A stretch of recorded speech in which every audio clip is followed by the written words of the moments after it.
Jadilah perempuan yang hebat, perempuan yang tangguh, karena di rahim-rahim perempuan yang hebat dan tangguhlah dilahirkan peradaban-peradaban yang baik dan berkualitas. Jangan lupa share, like, comment, and subscribe.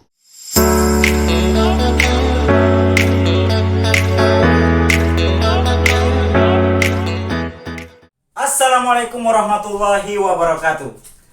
Kali ini kita kedatangan narasumber yang luar biasa, yakni tokoh perempuan NTB, sering disebut Saudari Megawati.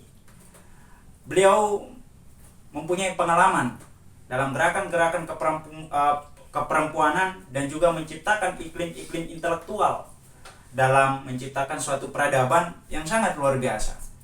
Tentu di momen tumbuh media channel kali ini kita akan membahas terkait dengan isu-isu kontemporer atau isu-isu saat ini terkait dengan perempuan. Baik, Ibu Ketua, sebelum kita masuk atau misalnya sebelum kita berbicara lebih pada intinya, sebelumnya dulu kita salaman dulu ya. Oke, Jos. Nah, supaya pertemanan kita lebih hangat lagi dan juga persaudaraan kita tetap tumbuh lagi. Siap. Nah, sebelumnya ini Ibu Ketua ya. Jadi Ibu Ketua misalnya kampus di mana kemudian ada hal-hal yang dipelajari, kemudian apa yang menjadi bahan acuan sehingga saudari atau Ibu Ketua lebih menyenang atau lebih menyenangkan untuk berbicara mengenai perempuan. Oke, sebelumnya saya ucapkan terima kasih banyak saya diundang di podcast Tumbuh Media. Terima kasih banyak.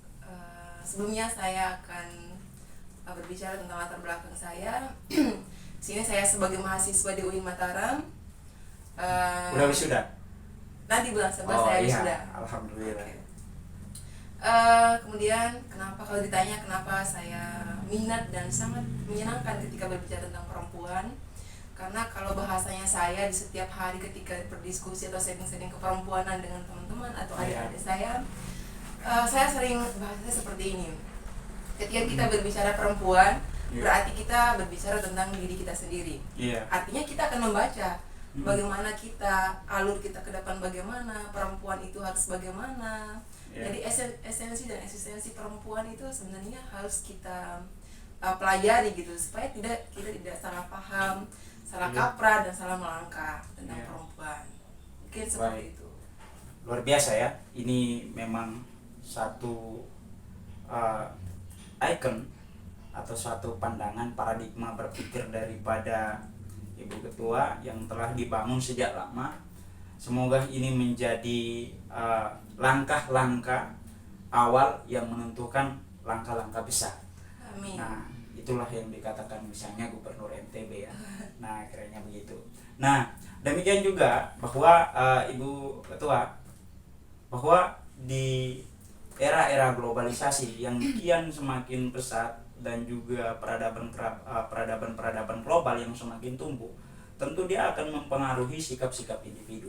Artinya bahwa dalam tindakan-tindakan individu itu terkooptasi dengan dominasi globalisasi. Tentunya misalnya dalam sikap perempuan, dalam penampilan perempuan, itu kan berdasarkan daripada globalisasi. Nah, menurut Ibu Ketua atau pandangan dari paradigma Ibu Ketua, seperti apa konsep perempuan atau esensi perempuan dalam arus globalisasi ini yang kian kompleks?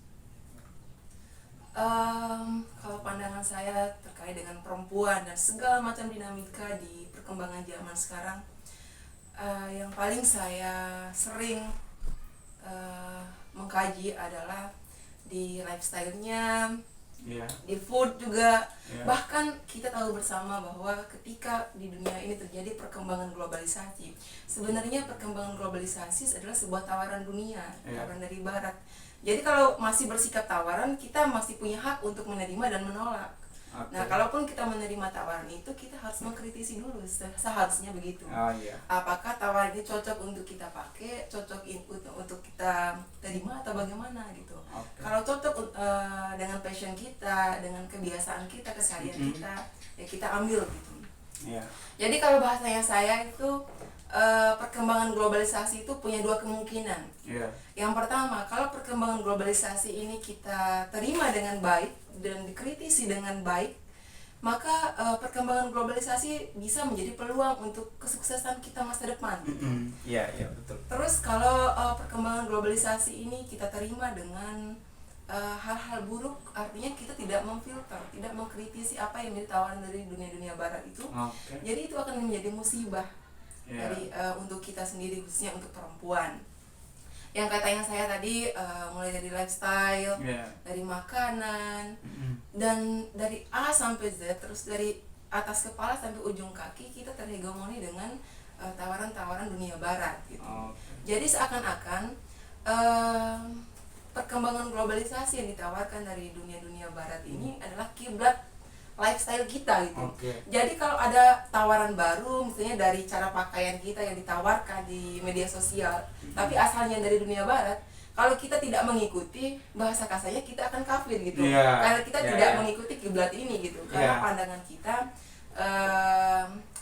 lifestyle yang bagus, yang benar, yang berkualitas itu Jadi, adalah lifestyle. Ya, jadi pandangan-pandangan mayoritas itu misalnya kalau kita nggak mengikuti arus globalisasi, dibilang kampungan, dibilang iya, kurang iya. kuper, Benar, dibilang benar.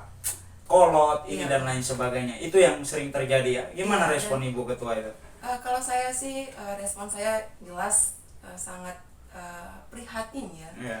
Karena apalagi kebiasaan-kebiasaan kali ini kita anggapnya kebiasaan buruk. Iya, kebiasaan Karena buruk. kebiasaan-kebiasaan buruk ini terjadi bukan hanya di masyarakat yang tidak berpendidikan, tapi kebiasaan-kebiasaan buruk ini kita bisa temui di dunia-dunia kampus atau Iya. diminati oleh orang-orang yang katanya berpendidikan gitu.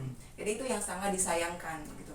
Harusnya kalau kita sudah menganggap diri kita sebagai mahasiswa, sebagai orang yang terdidik, orang yang sedang mengikuti atau belajar di ilmu di perguruan tinggi, harusnya kan kita lebih memahami gitu, lebih mengkritisi gitu. Kalau sekedar tawaran itu saja kita masih bisa tidak bisa memfilter, tidak bisa mengkritisi, dan kita hanya ikut alur, ya sangat disayangkan. Sangat disayangkan. Oke. Nah, dari pandangan ini saya mengambil satu kutipan dari tokoh perempuan juga atau tokoh feminisme juga, Nawal El-Saadawi. Oh ya. Artinya bahwa pasar global ini kian beriringan dengan tindakan dan kebutuhan serta keinginan kita.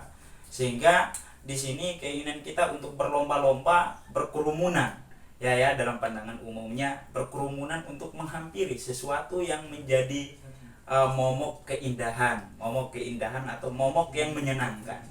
Nah, dalam pandangan Nawal El-Saadawi itu dia bilang begini, cantik itu natural, cantik itu cerdas, cantik itu pintar, cantik itu alami.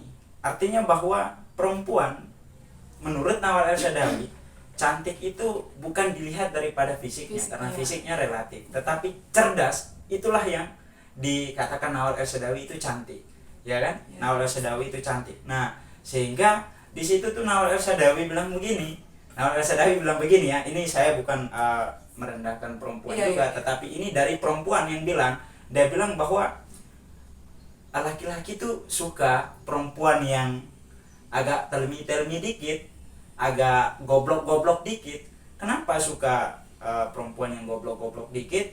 Karena disitulah tempat perempuan untuk mempermainkan, tempat laki-laki untuk mempermainkan perempuan. Karena perempuan cerdas, perempuan laki-laki nggak bisa, sulit untuk dipermainkan. Nah, kiranya begitu. Ini menjadi pandangan Nawal El-Saadawi. Mungkin dalam korelasi pasar global yang kian memberikan terkooptasi bagi individu-individu, terkhususnya perempuan, lebih menikmati hal-hal yang bersifat keindahan, misalnya fashion, kemudian cantik, glowing, glow up, dan lain sebagainya. Nah, menurut Ibu Ketua ini seperti apa dengan kondisi sosiologis perempuan saat ini? Oke. Kalau menurut saya ya, yang katanya Nawal El-Saadawi tadi, perempuan itu cantik bukan dilihat dari fisiknya gitu. Jadi perempuan itu dikatakan cantik kalau otaknya encer, kalau otaknya lancar gitu. Tapi Iya. jadi itu katanya tadi laki-laki itu lebih suka Perempuan yang yang agak goblok-goblok. agak gesrek sedikit, agak geser sedikit, agak kurang sedikit. Nah, kalau mereka menemukan perempuan-perempuan yang seperti itu, artinya mereka punya peluang untuk masuk. Jadi kalau mereka udah masuk berarti mereka yang menguasai. Iya, betul. Terus masalah yang perempuan dengan pakaiannya, Iya. pakaiannya sekarang sama seperti yang saya bilang tadi. Kalau bahasanya saya itu di era perkembangan zaman sekarang banyak sekali bermunculan platform media sosial. Nah, munculnya berbagai macam platform media sosial itu adalah salah satu bentuk perkembangan zaman gitu. Yeah. Yang tahun-tahun sebelumnya nggak ada, tapi tahun-tahun sekarang ada Yeah. gitu. Itu salah satu bentuk dari perkembangan zaman. Nah, perkembangan zaman yang saya pikir ini diterima dengan mentah-mentah dan akhirnya akan menjatuhkan harga diri kita gitu. Jadi kita sampai hilang jati diri kita sebagai perempuan gitu. Nah, kalau ini kita berbicara realita. Salah satu platform media sosial yang saya ambil sampel yaitu media sosial TikTok. Nah, siapa sih yang nggak tahu TikTok? Saya juga punya akun TikTok. Tapi yang membedakannya kebiasaan-kebiasaan kita di TikTok bagaimana gitu. Nah, di media sosial TikTok itu saya tidak lagi bisa membedakan mana perempuan muslimah, mana perempuan non muslimah gitu. Kan dari gaya-gayanya itu sama aja gitu. Tidak ada yang membedakan. Mereka pakai kerudung, pakai pakaian yang tertutup, tapi gayanya tidak mencerminkan sebagai perempuan muslimah gitu. Karena yang dikejar adalah mungkin satu, pandangan laki-laki, penilaian laki-laki gitu. Yang kedua, kita mengejar followers. Yang ketiga, mengejar like, dan akhirnya kita viral, kita diundang di podcast yang besar-besar, kita mendapatkan komisi. Nah, mungkin itu salah satu alasan sehingga kita berani dan sangat tidak takut kehilangan jati diri kita. Ya, bahasa kasarnya itu kita rela kehilangan jati diri kita, kehilangan harga diri kita demi dibayar dengan ribuan like, viewers, dan kita viral gitu. Oke, baik, saya saya nyambungkan dengan pemikiran Yuval Noah Harari. Pemikiran Yuval Noah Harari dalam bukunya 21 Passion, mungkin pemirsa YouTube bisa baca atau bisa cari di toko-toko buku terdekat, bahwa di era-era digitalisasi ini kita kenal dengan yang namanya big data. Ya, kita kenal dengan yang namanya big data, bahwa mereka yang mengatakan bahwa dengan promosi tubuh, misalnya dengan sebagai akun media sosial, selebgram dan lain sebagainya, itu mereka sebagai agen. Tetapi sebenarnya tidak. Ini pemikiran Yuval ya. Bahwa sebenarnya tidak, karena mereka itu dijadikan produk untuk menghasilkan data, big data. Kenapa demikian?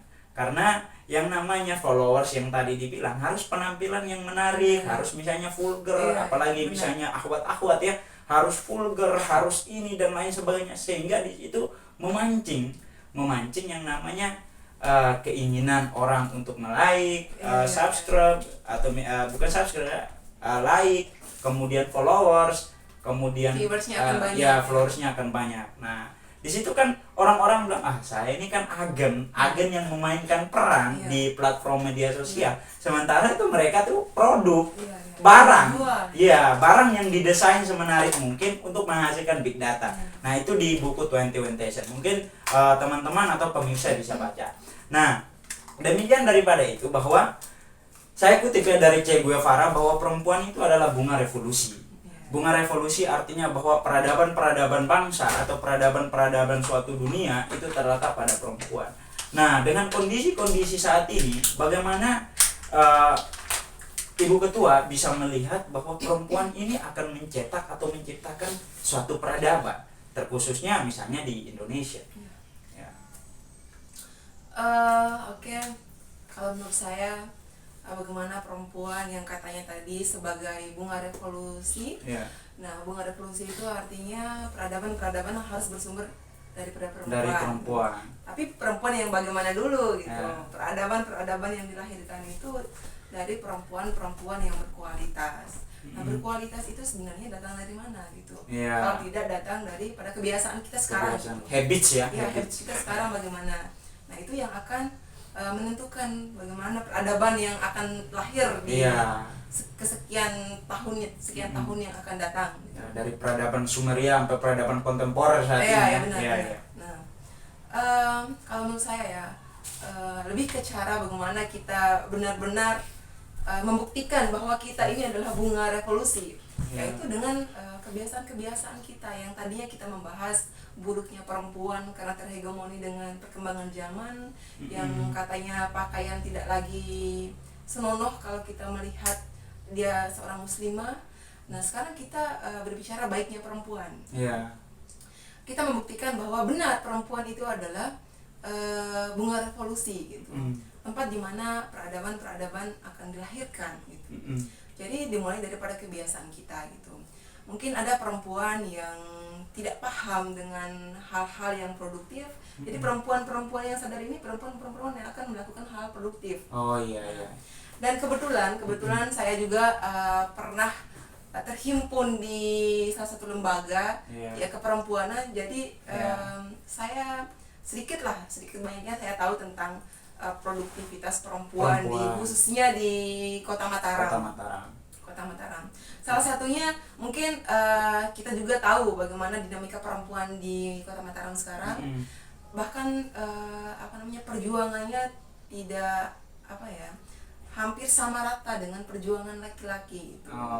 Bahkan tokoh-tokoh perempuan yang ada di Kota Mataram bukan hanya memperjuangkan hak-hak perempuan, tapi memperjuangkan hak-hak seluruh masyarakat Indonesia. Nah, itu salah satu pembuktian bahwa yang dikatakan Che Guevara itu benar, bahwa perempuan adalah bunga revolusi. Ya, bunga revolusi. Iya. Ya. Oke. Jadi ini saya ingin bertanya lagi ya, Ibu Ketua, bahwa dengan kondisi-kondisi saat ini kondisi-kondisi saat ini yang lebih pada nongkrong, ya kan, lebih pada tongkrongan, artinya bahwa tim-tim instan story. Nah, instant story itu artinya pergi nongkrong, foto makanan, kemudian instant story. Yang penting banyak yang lihat, banyak followers, kemudian pergi nyari tempat-tempat pandangan indah untuk masuk ke masuk ke postingan, feed dan lain sebagainya. Nah, dengan kondisi-kondisi yang seperti itu, artinya bahwa kita terjerumus dalam suatu ciptaan kerumunan yang sedang didesain. Nah, bagaimana Ibu Ketua bisa melihat bahwa dengan kondisi ini perempuan mampu untuk menciptakan peradaban bangsa? Oke, mungkin tadi salah satunya adalah kita ambil contoh ada sekelompok atau beberapa perempuan yang rela menempuh perjalanan jauh, mengunjungi tempat-tempat yang bagus. Sebenarnya itu ada baiknya juga gitu. Sama saja mereka mengekspos tentang bagaimana Lombok ini sehingga menguntungkan ekonomi buat NTB. Oke, mantap. Nah, terus pertanyaannya bagaimana gitu perempuan-perempuan seperti itu bisa melahirkan generasi-generasi yang baik sehingga terciptalah peradaban-peradaban yang baik. Ya, kalau katanya saya tadi, peradaban yang baik akan lahir daripada perempuan yang baik. Kalau dari perempuan yang bukan tidak baik ya, kurang baik,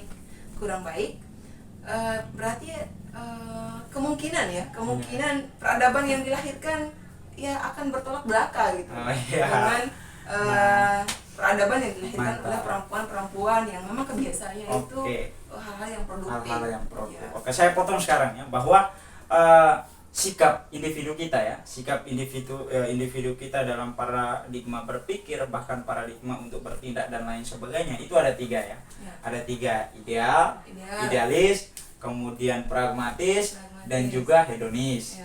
Nah, artinya bahwa kalau misalnya orang-orang yang ideal artinya bahwa dia harus punya suatu konsep suatu konsep untuk merespon terkait bahwa seharusnya harus begini, seharusnya dengan perubahan global saya harus buatnya gini, jangan saya harus terkooptasi. Nah, kalau misalnya pragmatis, dia mencari sesuatu misalnya ya dalam media trending, misalnya dalam digitalisasi atau misalnya platform media yang semakin berkembang, dia menggunakan asas kemanfaatan ya, Iya. asas kemanfaatan untuk mencari keuntungan. Nah, yang lebih parahnya lagi Yang itu hedon. orang-orang yang hedon. Ya.